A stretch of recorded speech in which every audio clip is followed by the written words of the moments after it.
Pemirsa, tim pemenangan Shirley Sarbin, Jol Malarangan mengapresiasi hasil survei yang dirilis indikator.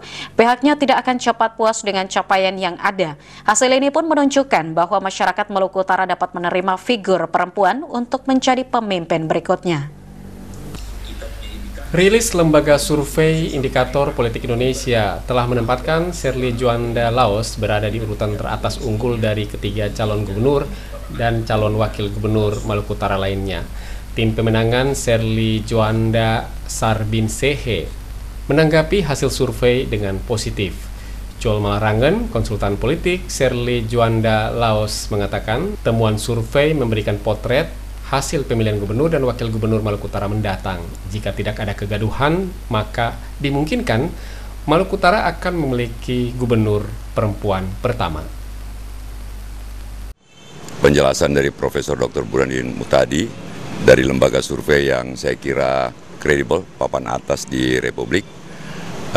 Kita baru saja melihat perolehan angka yang saya juga baru lihat bahwa saat ini paslon nomor 1 20,7%, paslon nomor 2 10,4%, paslon nomor 3 itu adalah 15,5% dan paslon nomor 4 40,7%. Yang tersisa hanya 12% penduduk yang belum menentukan pilihan atau tidak menjawab.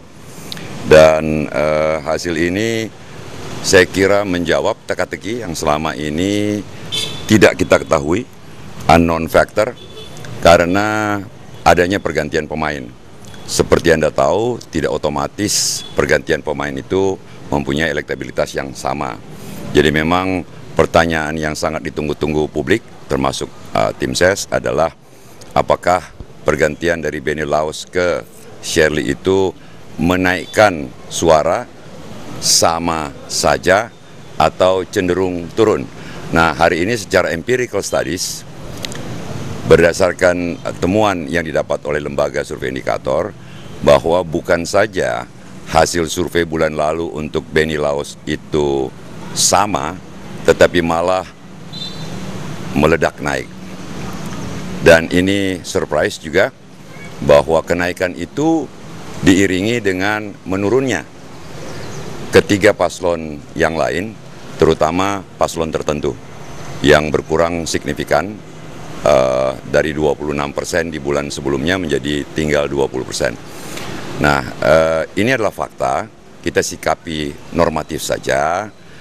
Fakta survei itu adalah potret menangkap tanggal terakhir ke masa lalu. Dia bukan potret tanggal 28 Oktober ke masa depan tanggal 27 November. Tentu tidak. Tetapi ada yang namanya tren. Ada yang namanya tren naik, momentum naik atau kadang kita sebut sebagai momentum positif. Ada juga tren turun atau sering kita sebut dalam statistik sebagai tren negatif. Dalam hal ini tiga paslon terlihat mengalami tren negatif dan satu paslon mengalami tren positif. Dan biasanya tren itu bisa dijadikan alat prediksi untuk melihat bagaimana ke depannya.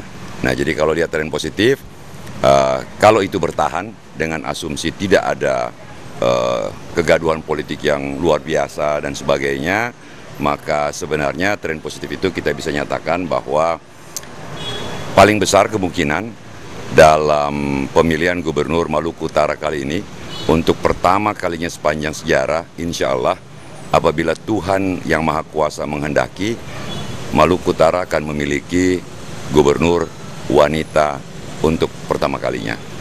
Itu yang saya bisa baca dari tren yang baru saja kita lihat tadi.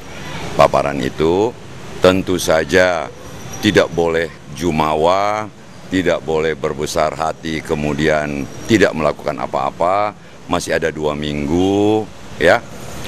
Tentu buat kalau kita mengatakan, saya mengatakan kepada tim Shirley Sarbin, jaga TPS masing-masing, jaga kekompakan tim. Kita menuju 14 hari terakhir. Insya Allah kalau semuanya kompak, hati dan pikiran rakyat dipotret tadi saya kira cukup jelas.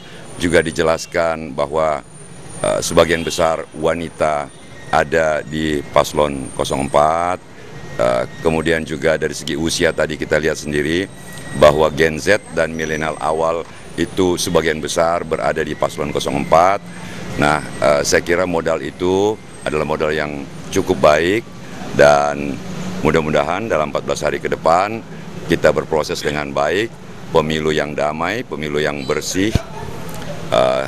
Kemarin juga saya kira Ibu Shirley dengan tegas menyatakan bahwa beliau anti politik uang. Tim Liputan Gamalama TV.